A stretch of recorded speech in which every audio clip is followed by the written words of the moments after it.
ದಿಲ್ಲಿ ಮತ್ತು ಬಾಂಬೆ ಹೈಕೋರ್ಟ್ಗಳಿಗೆ ಬಾಂಬ್ ಇಟ್ಟಿರುವ ಬೆದರಿಕೆ ಸಂದೇಶಗಳು ಬಂದ ಕಾರಣ ಗಡಿಬಿಡಿಯಿಂದ ನ್ಯಾಯಾಲಯಗಳು ವಿಚಾರಣೆ ನಿಲ್ಲಿಸಿದ್ವು.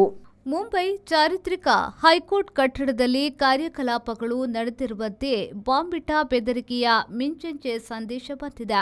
ಕೂಡಲೇ ವಿಚಾರಣೆ ಇತ್ಯಾದಿ ಕಜ್ಜೆಗಳನ್ನು ನಿಲ್ಲಿಸಲಾಯಿತು. ಪೊಲೀಸರು ನ್ಯಾಯಾಲಯವನ್ನ ಸುತ್ತುವರಿದ್ರು.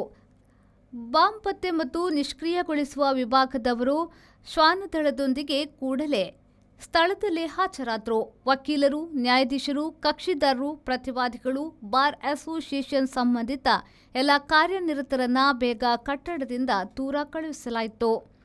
ಇಂತಹ ಕಾರ್ಯಗಳು ಹಲವು ಬಂದಿವೆ. ಹಾಗೆಂದು ನಾವೇ ತೀರ್ಮಾನಿಸಿ ಸುಮ್ಮನಿರುವುದು ಸಾಧ್ಯವಿಲ್ಲ.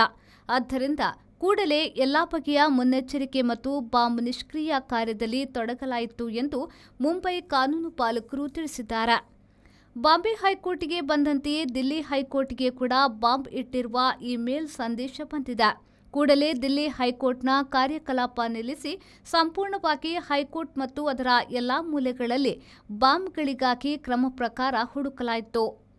ಬಾಂಬ್ ನಿಷ್ಕ್ರಿಯ ದಳದವರು ಪೊಲೀಸರು ಕಷ್ಟಪಟ್ಟು ದುಡಿದು ಕಂಡುಕೊಂಡದ್ದೇನೆಂದರೆ ಇದು ಸುಳ್ಳು ಬೆದರಿಕೆಯ ಕರೆಯಾಗಿದೆ ಎಂದು ಹೊಸ ದೆಹಲಿಯ ಉಪ ಪೊಲೀಸ್ ಆಯುಕ್ತ ದೇವೇಶ್ ಕುಮಾರ್ ಮಹ್ಲಾ ಹೇಳಿದ್ದಾರೆ.